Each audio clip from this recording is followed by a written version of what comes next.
Learning objectives. After completing this module, learners will be able to understand and explain the factors that led to globalization with reference to Silk routes. Understand and explain how the pattern of food production changed in the 19th century. Understand and describe the philosophy of Satyagraha. Understand and analyze the global impact of the First World War. Understand and explain the repercussions post-war settlements and Bretton Woods institutions. The pre-modern world. The term globalization, as used today, refers to growing interconnectedness between various countries in the past 50 years. But human societies actually have been interlinked since times immemorial through travelers, traders, priests, and pilgrims. Silk routes link the world. The Silk routes, believed to have existed even before the Christian era, were a vast network of trade routes spread across the continent of Asia and connecting Asia with European and African countries. Due to the movement of westbound Chinese silk cargoes along these trade routes, they acquired the name Silk routes. Chinese pottery, spices, and textiles from India and Southeast Asia, precious metals like gold and silver from Europe, and many other goods were exchanged through silk routes. Trade also led to cultural exchange. Silk routes played a crucial role in the spread of Christianity, Islam, and Buddhism across the globe. Food travels, spaghetti and potato. Traders and merchants introduced new crops and ready food to the lands they visited, and also carried foodstuffs and crops peculiar to other lands to their countries. Noodles from China acquired the name spaghetti in Europe. After Columbus discovered America in 1492, potatoes, soya, groundnuts, maize, tomatoes, chilies, sweet potatoes, etc. were introduced to European and Asian countries. In Ireland, people became so dependent on potatoes that when potato crop was destroyed due to a disease, people in large numbers starved to death. Conquest, disease, and trade.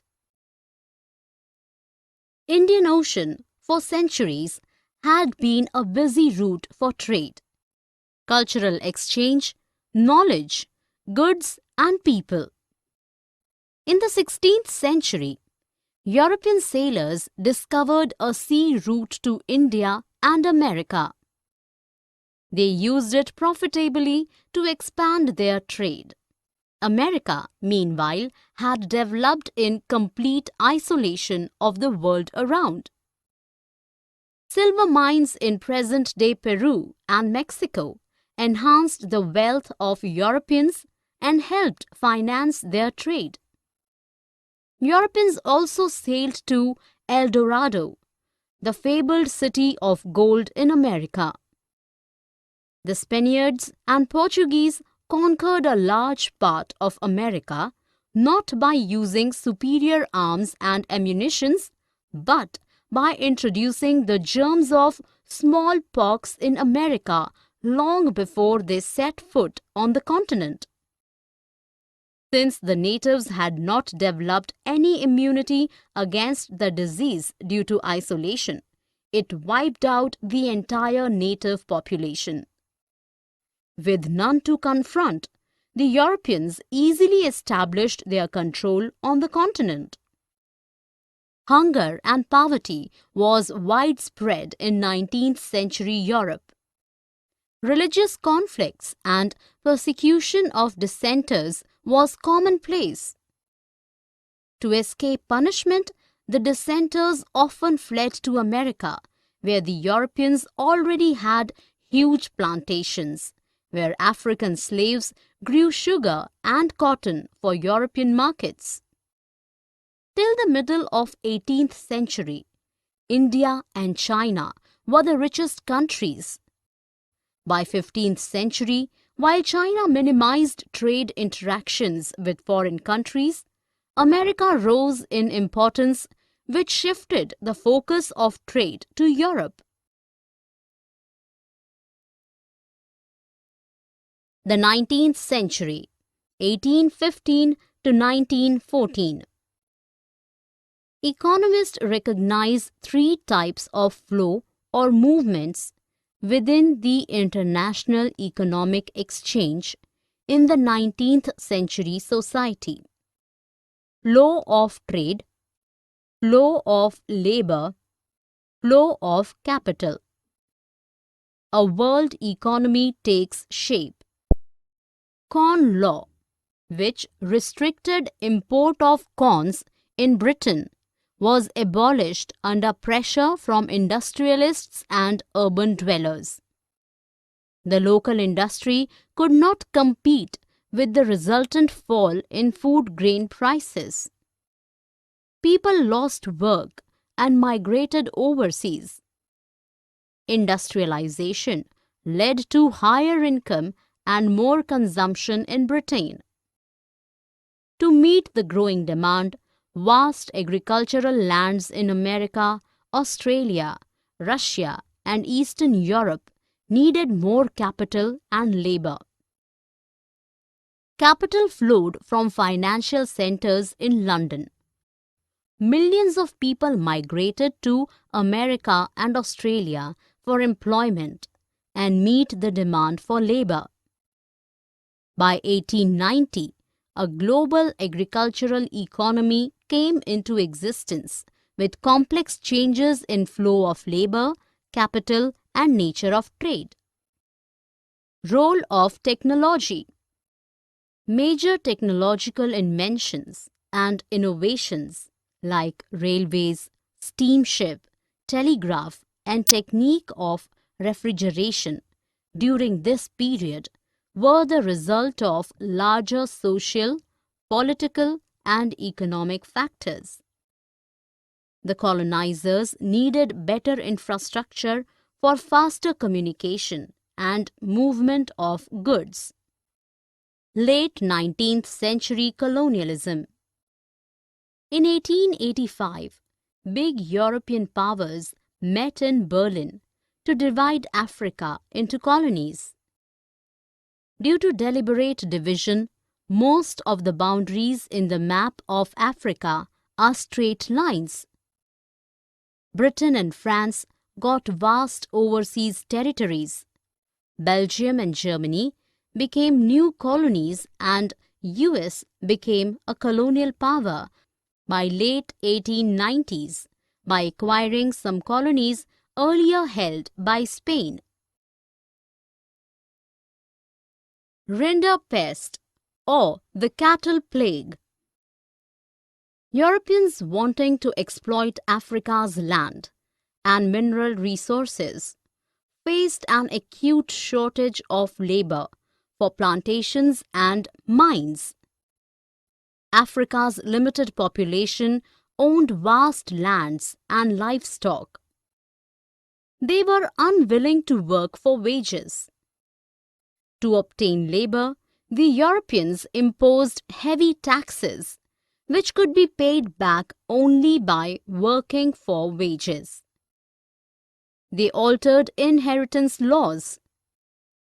Only one person in the family could inherit land. The rest were forced to work for wages. Mine workers were not allowed to leave the compound.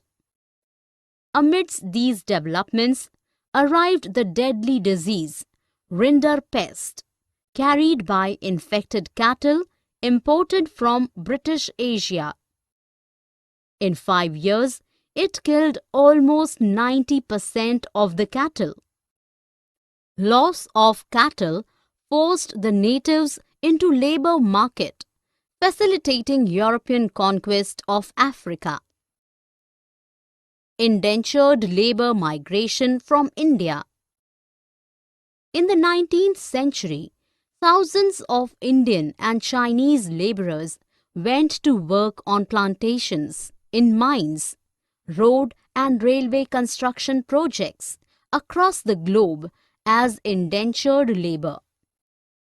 Indentured labor worked under contracts for a fixed duration. Most of them came from eastern Uttar Pradesh, Bihar, central India and dry districts of Tamil Nadu. Decline in local industries forced the people to migrate for work. Agents engaged by employers lured people to destinations like Caribbean islands, Mauritius and Fiji. Tamil migrants went to Ceylon and Malaya. The agents made false promises about final destinations, nature of work, living and working conditions. The laborers had no legal rights. A cultural fusion that emerged out of the stay of indentured labor reflects in Trinidad's Writers' Carnival Jose, protest religion Rastafarianism or chutney music. Indian entrepreneurs abroad. Big plantation owners who were growing crops for the world market often borrowed money from banks or markets. Shikaripuri Shroffs and Nattukottai Chettiars were well-known Indian bankers. They financed export agriculture in Central and Southeast Asia, either from their own funds or borrowed from European banks. Indian traders and moneylenders also reached Africa after the European colonizers. Hyderabadi Sindhi traders ventured beyond European colonies. In 1860s, they set up emporia at busy ports, usually selling local and imported articles to tourists. Indian trade, colonialism and the global system. Since ages, fine cotton from India was exported to Europe. After Industrial Revolution, British cotton manufacture expanded. British industrialists pressurized the government to impose restriction on cotton imports to protect local industry. They eyed overseas markets to dump their cloth. From 30% in 1800, the demand for Indian cotton fell to a mere 3% by 1870s. However, between 1812 and 1817, the export of raw cotton rose to 35% against 5%. Indigo, used to dye fabric, also became a major item of export. Britain sold its goods at higher rates but purchased raw materials very cheap from India. It created a trade deficit, which Britain used to balance its trade deficits with other countries, where its imports exceeded exports. Britain used income from Indian market to pay home charges to its working as well as retired British officials posted in India. It also included payment of India's external debts and expenditures on other British colonies. The interwar economy. The First World War, 1914 to 18, was mainly fought between two power blocs. The Allies, Britain, France and Russia, later joined by the US, and the Central Powers, Germany, Austria-Hungary and Ottoman Turkey. Wartime transformations. World's leading industrial nations confronted each other with machine guns, tanks, aircrafts, chemical weapons, etc. All products of modern, large-scale industries on a massive scale in the First World War. The war left 9 million dead and 20 million injured. It reduced the able-bodied workforce in Europe, depreciating household incomes. While men were engaged in war, women took up supposedly male jobs in factories. Economic ties between some dominant economic powers also ended with the war. Britain had borrowed huge amounts of money from US banks and US public. Post-war, US became an international creditor. US government and citizens owned more overseas assets than other governments or citizens owned in the US. Post-war recovery. While Britain, the world's largest economy, was occupied with war, industries developed in India and Japan. Post-war, Britain could not regain its dominant position in India or compete with Japan. Huge loans taken from the US made Britain a debtor country. The economic boom caused by the war came to an end after the war. Production in industries contracted and unemployment increased. During the war, Australia, Canada and America had increased wheat production.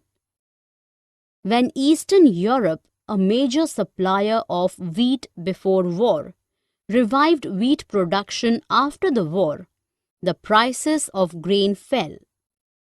It reduced. Rise of mass production and consumption. The US economy recovered from the impact of war in 1920s. Mass production became its characteristic feature. Henry Ford, well-known car manufacturer, adopted the assembly line method, which increased the pace of production while cutting cost and price of engineered goods. This method became popular in Europe too. From 2 million in 1919, car production in the US increased to more than 5 million in 1929.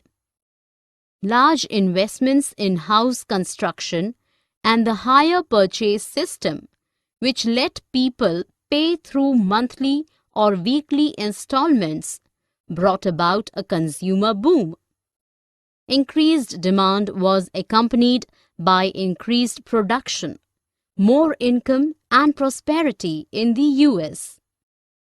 The Great Depression. In 1923, the US and the European economies were well on the path of recovery till a major part of the world was hit by the Great Depression in 1929. It lasted till mid-1930s. Agricultural overproduction was one of the reasons. Excessive farm produce led to slump in prices and shrank the incomes of farmers. In 1929, investments reduced to 1/4 of the previous years in the countries dependent on loans from USA. During this financial crisis, USA withdrew its loans. Several banks in Europe as well as US closed. Many companies collapsed. India and the Great Depression. Due to the Great Depression, colonial India's exports and imports reduced to half between 1928 and 1934. But the colonial government did not reduce revenue demands. It severely hit Indian farmers. India's exports of precious metals and gold at this time only helped stabilize British economy. Mahatma Gandhi launched the civil disobedience movement in this background. Rebuilding a world economy, the post-war era. Post-war settlement and the Bretton Woods institutions. The post-war reconstruction was influenced by two major factors. 1. Emergence of US as the dominant economic, political and military power in the West. 2. Transformation of the Soviet Union from a backward agricultural economy into a world power. Post-war, the United Nations Monetary and Financial Conference, held in July 1944 at Bretton Woods in New Hampshire, USA, aimed at 1. Maintaining economic stability and optimum employment in the industrial world. 2. Control on the flow of goods, capital and labor by governments. The conference established the International Monetary Fund, IMF, to balance external surpluses and deficits of its member nations, and the International Bank for Reconstruction and Development, also called the World Bank, to finance post-war reconstruction.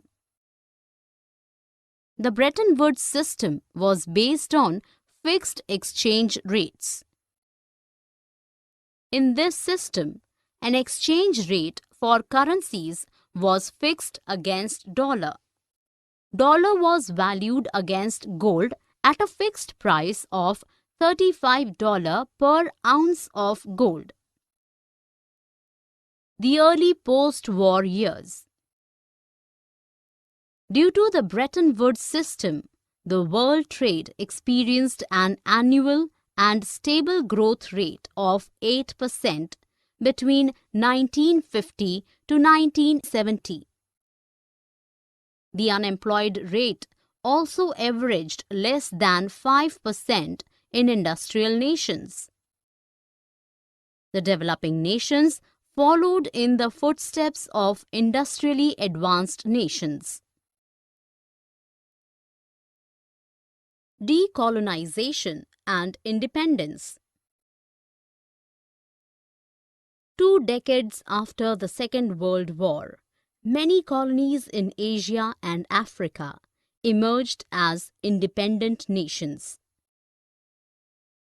Years of exploitation by colonial governments had drained them of their natural and economic resources. The IMF and the World Bank, established to meet the financial needs of the industrial countries, could not cope with the challenges faced by the former colonies. In the late 1950s, the Bretton Woods institutions focused on developing countries. Unfortunately, the newly independent nations had to seek guidance from the international agencies dominated by former colonial powers, who still wielded control over resources of their former colonies. They evade exploitation. The developing nations formed the Group of 77 or G77 and demanded a new International Economic Order (NIEO) for developmental assistance and economic promotion. End of Bretton Woods and beginning of globalization. From 1960s, unprofitable overseas involvements diminished the US's finances and competitive strength. The value of US dollar weakened against gold. Thus, the system of fixed exchange rates was replaced by the system of floating exchange rates. Mid-1970s onwards, the developing countries who could obtain loans or developmental assistance from the international institutions were directed to borrow from the Western commercial banks and private lending institutions. It caused increased debt crisis, lower incomes, and immense poverty in Africa and Latin America. In mid-1970s, the MNCs moved production operations to low-wages Asian countries. It impacted world trade and capital flow. In the last 2 decades, countries like India, China, and Brazil have transformed into stronger economies. Summary. Let us summarize what we have learned in this module. Human societies have been interlinked since times immemorial through travelers, traders, priests, and pilgrims. The Silk Routes were a vast network of trade routes spread across the continent of Asia and connecting Asia with European and African countries. The Spaniards and Portuguese conquered a large part of America, not by using superior arms and ammunitions, but by introducing the germs of smallpox in America long. Economists recognize 3 types of flows or movements within the international economic exchange in the 19th century society: flow of trade, flow of labor, flow of capital. In 1885, big European powers met in Berlin to divide Africa into colonies. The deadly disease Rinderpest reached Africa through infected cattle imported from British Asia. In 5 years, it killed almost 90% of the cattle. Indian traders and money lenders also reached Africa after the European colonizers. Britain sold its goods at higher rates, but purchased raw materials very cheap from India. In the First World War, leading industrial nations confronted each other with machine guns, tanks, aircrafts, chemical weapons, etc. The world was hit by the Great Depression in 1929. It lasted till mid-1930s. The Second World War broke out in 1939.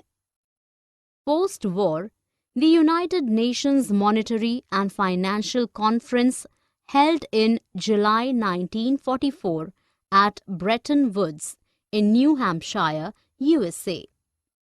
The conference established the International Monetary Fund, IMF, and the International Bank for Reconstruction and Development, also called the World Bank. To evade exploitation, the developing nations formed the Group of 77 or G77 and demanded a new international economic order